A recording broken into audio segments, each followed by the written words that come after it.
ఫ్యాన్లు అంటమ్మా.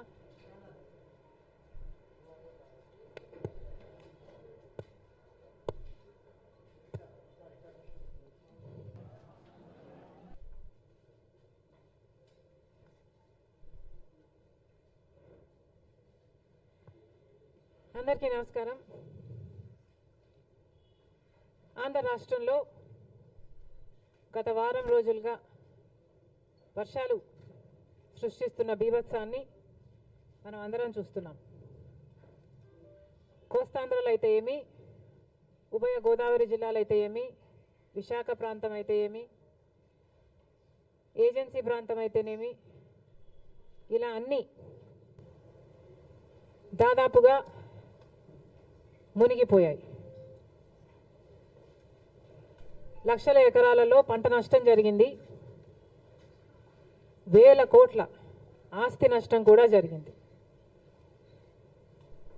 అసలే మన రాష్ట్రంలో రైతాంగం మొత్తం చితికిపోయి ఉన్న పరిస్థితి. చితికిపోయి ఉన్న రైతుల మీద మళ్ళీ పిడుగుపడ్డట్టు అయింది. ఆంధ్ర రాష్ట్రంలో రైతులకు విలువ లేదు, పండించిన పంటకి గిట్టుబాటు ధర లేదు. గత 5 సంవత్సరాలుగా రైతులు వైసీపీ సర్కార్లో జగన్మోహన్ రెడ్డి గారు చేసిన నిర్లక్ష్యంలో ఎంత చితికిపోయి ఉన్నారో అందరం చూసాం. రాజశేఖర రెడ్డి గారు ముఖ్యమంత్రిగా 5 సంవత్సరాలే ఉన్నా 5 సంవత్సరాలలో రైతుకు పెద్దపీట వేశాడు, రైతుల్ని ఆదుకున్నాడు, రైతులకు రుణమాఫీ చేశాడు. ఎన్నో పథకాలు రైతుల కోసమే చేసిన వ్యక్తి, రైతు పక్షపాతిగా నిలిచిన వ్యక్తి రాజశేఖర రెడ్డి గారు. కనీసం రాజశేఖర రెడ్డి గారు మొదలుపెట్టిన జలయజ్ఞం కూడా జగన్మోహన్ రెడ్డి గారు అధికారం లేకొచ్చిన 6 నెలలకే పూర్తి చేస్తామని చెప్పి కూడా విస్మరించాడు.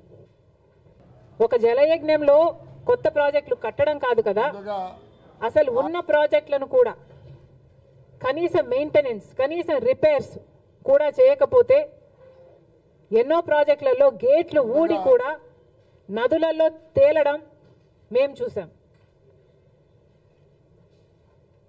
అయినా సిగ్గనిపించలేదేమో.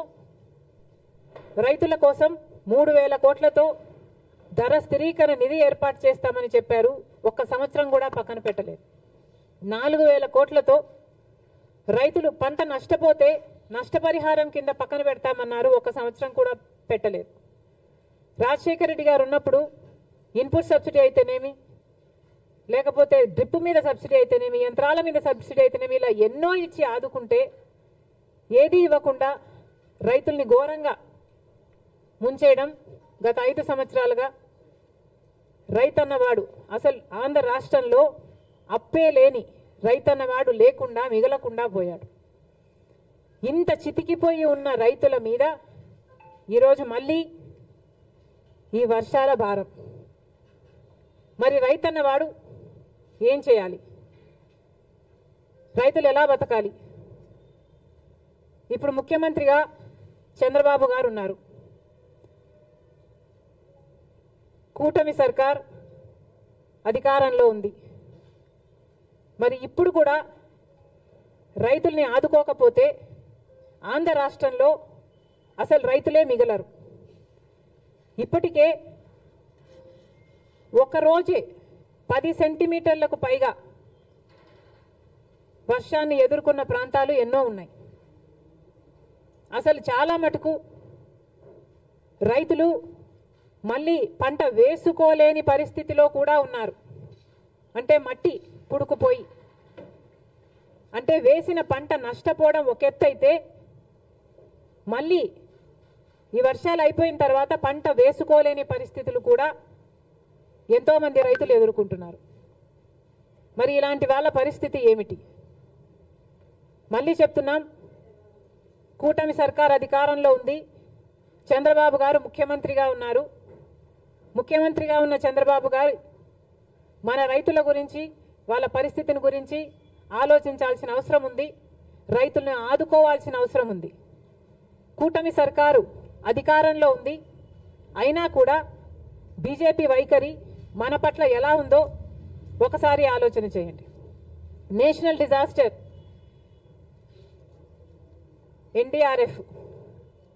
ఎన్డీఆర్ఎఫ్ బలగాలు మన రాష్ట్రాలకి ఎంతమంది వచ్చారు, ఎంతమందిని ఆదుకున్నారు?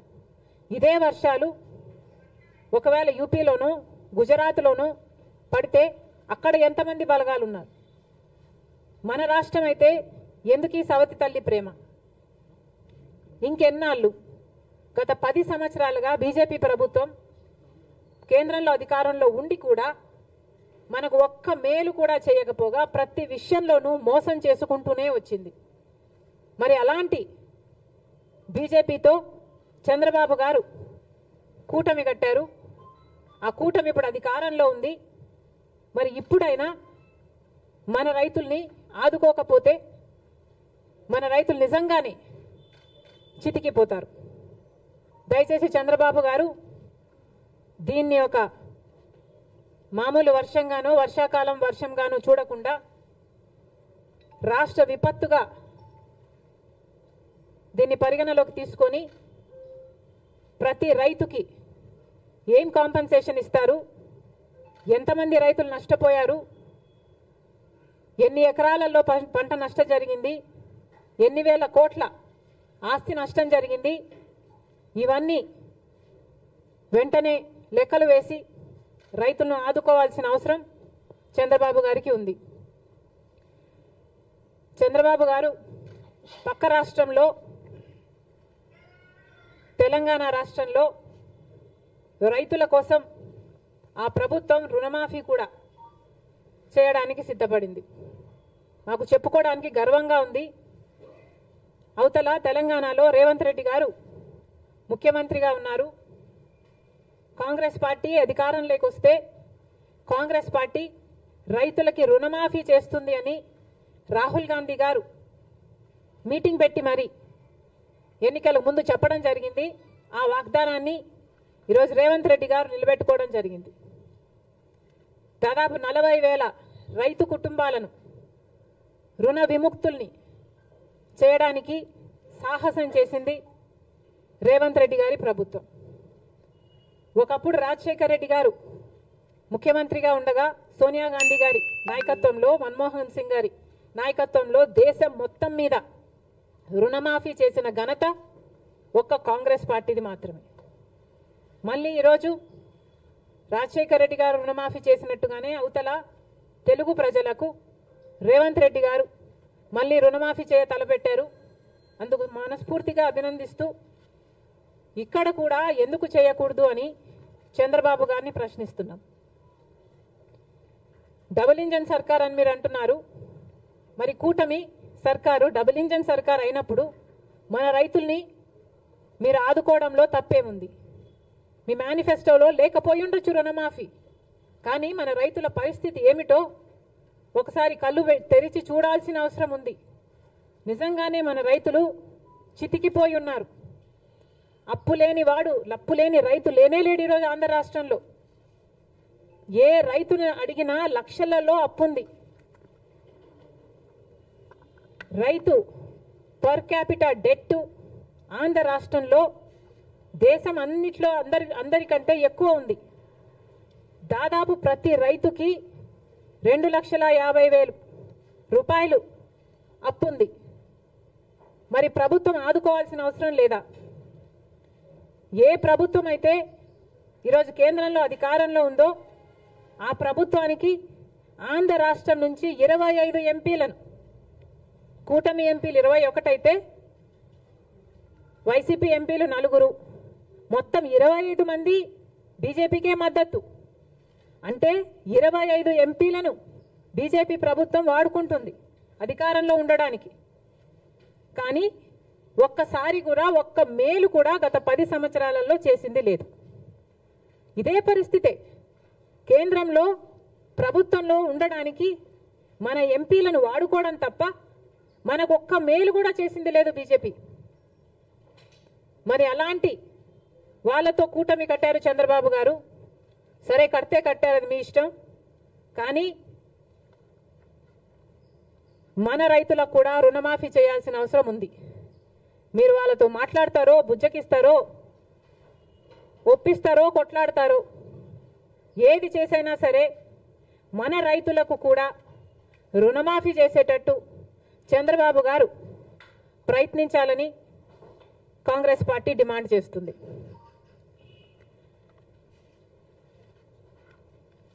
ఇప్పుడు కేంద్రంలో బడ్జెట్ ప్రవేశపెట్టబోతున్నారు. బీజేపీ పార్టీ బడ్జెట్ ప్రవేశపెట్టబోతుంది. మరి కేంద్రంలో గత 10 సంవత్సరాలుగా బీజేపీ పార్టీ అధికారంలోనే ఉంది. షరా మామూలు అన్నట్టుగా వాళ్ళు ప్రతి సంవత్సరము బడ్జెట్ ప్రవేశపెడుతున్నారు. ఆంధ్ర రాష్ట్రానికి మోసం చేస్తున్నారు. ఒక్క మేలు కూడా ప్రకటించడం లేదు. మనమేమో గుండెలు బాదుకుంటున్నాం. షరా మామూలు అన్నట్టుగా ఇది తయారైంది. గత 10 సంవత్సరాలుగా ఇదే పరిస్థితి. ఈ సంవత్సరం ఏమైనా తేడా ఉంటుందా, మార్పు ఉంటుందా? చంద్రబాబు గారు సమాధానం చెప్పాలి. గత 10 సంవత్సరాలుగా బీజేపీ పార్టీ మనకిచ్చిన హామీలలో ఒక్క హామీ కూడా నెరవేర్చలేదు. మరి ఈ సంవత్సరమైనా, ఇప్పుడైనా, కూటమి కట్టినందుకైనా బీజేపీ పార్టీ కేంద్ర బడ్జెట్లో ఆంధ్ర రాష్ట్రానికి ఏం చేయబోతుంది అని కాంగ్రెస్ పార్టీ ప్రశ్నిస్తుంది. పోలవరం ప్రాజెక్టు తీసుకుంటే, పోలవరం ప్రాజెక్టుకు సంబంధించి మేము డబ్బులు ఇచ్చేసాము అని కేంద్రం చెప్తుంది. మరి ఇంకా ప్రాజెక్టే పూర్తి కాలేదు. ఈ పరిస్థితుల్లోనే మేము ఇచ్చేసాము, డబ్బులు లేవు, ఇయ్యము అని మీరు చెప్తున్నట్ట. అంటే మా పోలవరం పరిస్థితి ఏమిటి? ప్రజలకు క్లారిటీ ఇవ్వాల్సిన అవసరం ఉంది. రాజధాని కథ ఏమిటి? రాజధాని కట్టుకోవాల్సిన అవసరం ఉంది. 2014లో చంద్రబాబు గారు చెప్పిన మాట 50,000 కోట్ల రూపాయలు కావాలి రాజధానికి అని. అదే ఇప్పుడు లెక్కేసుకుంటే కనీసం 1,00,000 కోట్ల రూపాయలైనా అవుతుంది. మరి ఆ లెక్కన మా రాజధాని ఎప్పుడు అవుతుందో, బీజేపీ పార్టీ మీరు డబ్బులు ఎప్పుడు ఇస్తారో కూటమి కట్టినందుకు చంద్రబాబు గారు, బీజేపీ పార్టీ కలిసి సమాధానం ఇవ్వాల్సిన అవసరం ఉంది. వైజాగ్ స్టీల్కు సంబంధించి గత ప్రభుత్వం, వైసీపీ ప్రభుత్వం అయితే మాకేమి సంబంధమే లేదు, ప్రైవేటైజ్ అయితే అయిపోనియండి అన్నట్టుగా వ్యవహరించారు. అసలు మా దగ్గర డబ్బులు లేవు అని ఎలక్షన్ క్యాంపెయిన్లో జగన్మోహన్ రెడ్డి గారి దగ్గరికి వెళ్ళి అడిగితే ఆయన అన్నారంట, అవునా నష్టాలలో ఉందా అని ఆశ్చర్యపోయాడట. అలాంటి ప్రభుత్వం నుంచి ఇప్పుడు కూటమి ప్రభుత్వం వైజాగ్ స్టీల్ గురించి కొంతమంది ప్రైవేటైజ్ అవుతుందని, కాదని అధికారంలో ఉన్న వాళ్ళే చెప్పి కన్ఫ్యూజ్ చేయగా నిన్న ఇంకొక మంత్రి ప్రైవేటైజ్ చేయబోము అన్నారు. మంచిది సార్, ప్రైవేటైజ్ చేయడానికి వీలు కూడా లేదు, మేమెవరం ఒప్పుకోము. ప్రైవేటైజ్ చేయకపోయినా విశాఖ స్టీల్కు సంబంధించిన క్యాప్టివ్ మైన్స్ సంగతి ఏమిటి? క్యాప్టివ్ మైన్స్ ఏర్పాటు చేయాల్సిన అవసరం ఉంది. విశాఖ స్టీల్స్ నష్టాలలో నడుస్తుంది. కనీసం జీతాలు కూడా ఇచ్చుకోలేని పరిస్థితిలో వాళ్ళు ఉన్నారు. ఎప్పటికప్పుడు డబ్బులు కావాల్సి వచ్చినప్పుడల్లా వాళ్ళ భూమి అమ్ముకొని మరి వాళ్ళ జీతాలు ఇచ్చుకోవాల్సిన పరిస్థితికి అన్ని ప్రభుత్వాలు కలిసి వాళ్ళను దిగజార్చాయి. మరి ఇప్పటికైనా ఈ బడ్జెట్లోనైనా బీజేపీ విశాఖ స్టీల్ను ఆదుకుంటుందా? మన రాష్ట్రానికే కాదు దేశానికే గర్వకారణం విశాఖ స్టీల్. దయచేసి ఆదుకోవాలని చంద్రబాబు గారిని డిమాండ్ చేస్తున్నాం. ఈ బడ్జెట్లోనైనా బీజేపీతో ఆదుకునేలా చేయాలని చంద్రబాబు గారిని డిమాండ్ చేస్తున్నాం. ఇంకో పక్క విశాఖ రైల్వే జోన్కి భూములు ఇవ్వలేదని ఒకసారి బీజేపీ అంటే, భూములు ఇచ్చామని వైసీపీ అంటే, ఇలా ఒకరి మీద ఒకరు టెన్నిస్ బాల్ అన్నట్టు ఇటు నుంచి అటు, అటు నుంచి ఇటు ఆడుకున్నారు 5 సంవత్సరాలు. ఇప్పుడు చెప్పండి, వైజాగ్ జోను, రైల్వే జోన్ కథ ఏమిటి? ఎప్పుడు చేస్తారు? ఎంత ఇస్తారు? మాట్లాడాల్సిన అవసరం ఉంది. ఇదే కాకుండా ఉత్తరాంధ్రకైనా రాయలసీమకైనా స్పెషల్ ఎకనామిక్ ప్యాకేజీలు సంగతి ఏమిటి? ఎంత ఇస్తున్నారు? చంద్రబాబు గారు సంవత్సరానికి 1,00,000 కోట్లు ఇస్తే మా అవసరాలన్నీ తీరుతాయి నెక్స్ట్ 5 సంవత్సరాలకి అన్నట్టుగా మాట్లాడినట్లుంది. కానీ చంద్రబాబు గారిని ప్రశ్నిస్తున్నాం, సంవత్సరానికి 1,00,000 కోట్లు అంటే 5 సంవత్సరాలకు 5,00,000 కోట్లు ఇస్తే ఎలా సరిపోతుందో చంద్రబాబు గారు ప్రజలకు వివరించాల్సిన అవసరం ఉంది. ఎందుకంటే కాంగ్రెస్ పార్టీ విభజన రోజున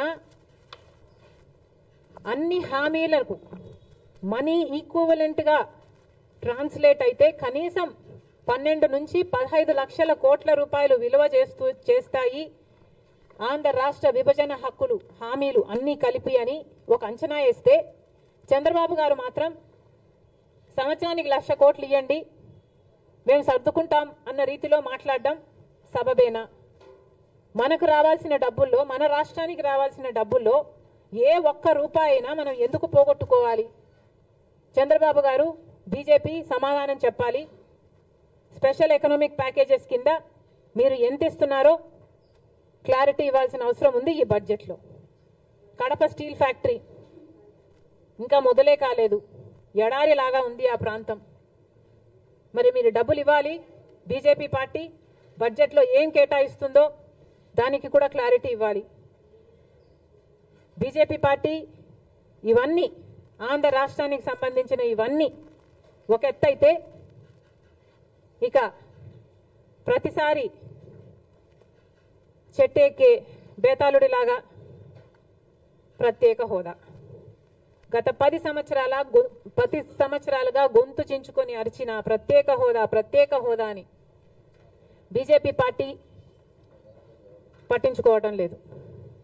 ఒకప్పుడు ఇదే ప్రత్యేక హోదా కోసం చంద్రబాబు గారు బీజేపీ పార్టీని విమర్శించి మట్టి తీసుకొచ్చారు, మా నోట్లో మట్టి కొట్టిపోయారు అని వ్యతిరేకించాడు. మరి అదే ప్రత్యేక హోదా గురించి మాట్లాడుతున్నాం. చంద్రబాబు గారు ప్రత్యేక హోదా గురించి ఏం చేయబోతున్నారో క్లారిటీ ఇవ్వండి. ప్రత్యేక హోదా లేకపోతే ఆంధ్ర రాష్ట్రానికి ఊపిరే లేనట్టు.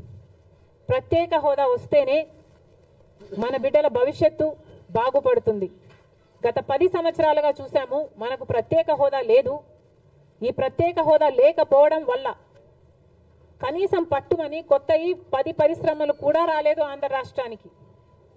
మరి ఇలాగే పోతే ఆంధ్ర రాష్ట్ర బిడ్డల భవిష్యత్తు ఏమైతుందో అందరూ ఆలోచించాల్సిన అవసరం ఉంది. ప్రత్యేక హోదా వస్తేనే మనకు రాయితీలు వస్తాయి, ట్యాక్స్ బెనిఫిట్స్ వస్తాయి, సబ్సిడీస్ వస్తాయి.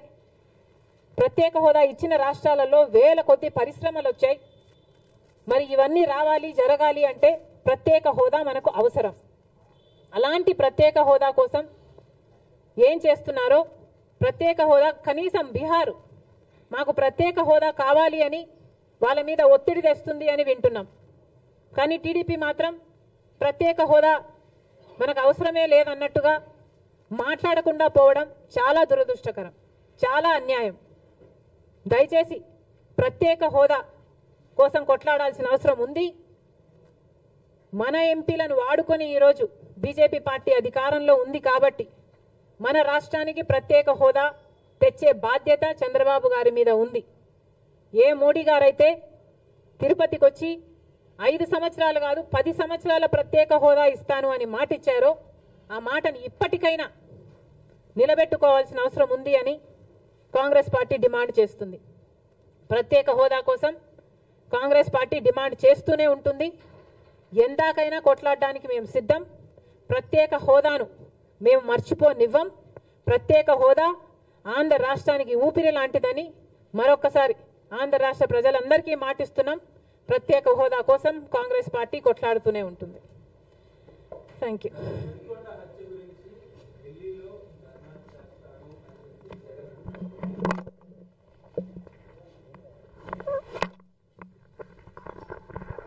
ఏది విత్తుతారో అదే కోస్తారు అని అంటారు. మరి జగన్మోహన్ రెడ్డి గారు హత్య రాజకీయాలు చేశారు. గొడ్డలి రాజకీయాలు చేశారు. హత్య చేయించిన వాళ్ళతో భుజాలు రాసుకొని తిరిగారు. సొంత చెల్లెళ్ళకే వెన్నుపోటు పొడిచారు. 5 కోట్ల మంది ఆంధ్ర రాష్ట్ర ప్రజలకు బీజేపీ పార్టీకి ప్రత్యేక హోదాను తాకట్టు పెట్టారు. ఈరోజు జగన్మోహన్ రెడ్డి గారు ఢిల్లీలో ధర్నా చేస్తారా? ప్రత్యేక హోదా కోసం ఎందుకు చేయలేదండి ధర్నాలు? 5 సంవత్సరాల మీద అధికారంలో ఉన్నారు కదా, మరి ఢిల్లీలో మీరు ప్రత్యేక హోదా కోసం ఎన్నిసార్లు ధర్నాలు చేశారు? ప్రత్యేక హోదా అసలు ఊసే లేకుండా చేశారు కదా. ప్రత్యేక హోదా గురించి మీరు ఏ రోజు పట్టించుకోలేదు. పోలవరం గురించి మీరు ఏ రోజు పట్టించుకోలేదు. రాజధాని గురించి అని చెప్పి 3 రాజధానులను కన్ఫ్యూజ్ చేశారు. ఆఖరికి కడప స్టీల్ ఫ్యాక్టరీని కూడా మీరు పట్టించుకోలేదు.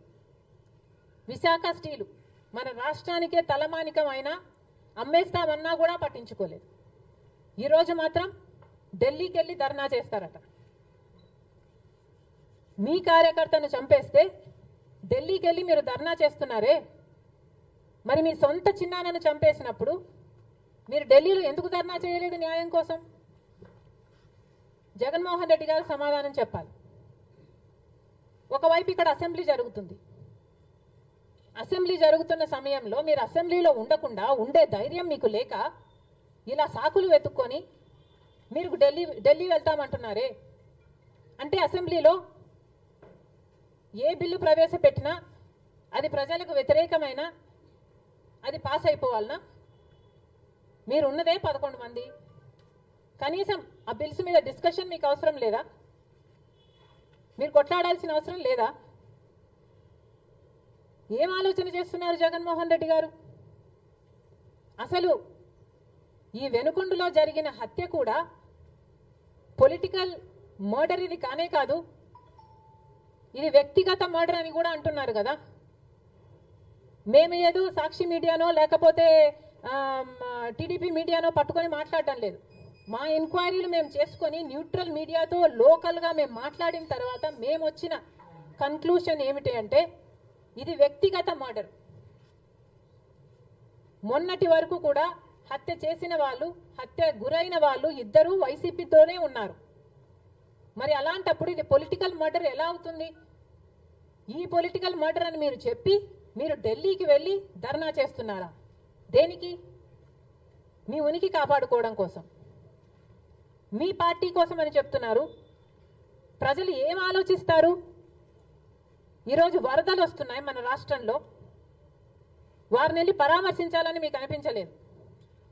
కానీ వ్యక్తిగత మర్డర్లో మీ పార్టీకి సంబంధించిన 2 కొట్టుకొని చచ్చిపోతే ఈరోజు మీరు ఢిల్లీకి వెళ్ళి ధర్నా చేస్తారా? ప్రజల కోసం మీరు ఎందుకు నిలబడలేదు? మీ పార్టీ వాళ్ళు ఓటేస్తే మీరు గెలిచారా? మీ పార్టీ వాళ్ళ కోసమే మీరు ముఖ్యమంత్రి అయ్యారా? 5 సంవత్సరాలుగా మీరు ప్రజల కోసం పనిచేయలేదు, కానీ ఈరోజు ఢిల్లీకి వెళ్ళి ధర్నా చేస్తారట. సిగ్గుండాలి కదా. కానీ ఈ విషయంలో పోలీసులను కూడా అడుగుతున్నాం.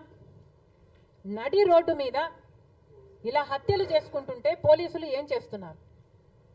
ఆంధ్ర రాష్ట్ర పోలీసులుగా మీ బాధ్యత కాదా లా అండ్ ఆర్డర్ మెయింటైన్ చేయడం? ముఖ్యమంత్రి గారు, డిప్యూటీ ముఖ్యమంత్రి గారు చంద్రబాబు గారు, పవన్ కళ్యాణ్ గారిని కూడా ప్రశ్నిస్తున్నాం.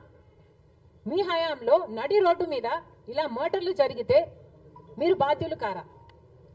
మీకు ఆపాల్సిన బాధ్యత లేదా? లా అండ్ ఆర్డర్ ఉన్నట్టా చచ్చిపోయినట్టా మన రాష్ట్రంలో? మళ్ళీ చెప్తున్నాం, మీరు జోక్యం చేసుకోండి, ఇలాంటివి కాకుండా చూసుకోండి. పోలీసులు కూడా అప్రమత్తంగా ఉండాలి. ఈ లా అండ్ ఆర్డర్ సిచ్యువేషన్ని కంట్రోల్ చేయాల్సిన బాధ్యత పోలీసులకు ఉంది, ముఖ్యమంత్రికి ఉంది, డిప్యూటీ చీఫ్ మినిస్టర్కి ఉంది. దయచేసి మళ్ళీ ఇలాంటివి జరగకుండా చూడండి. Thank you.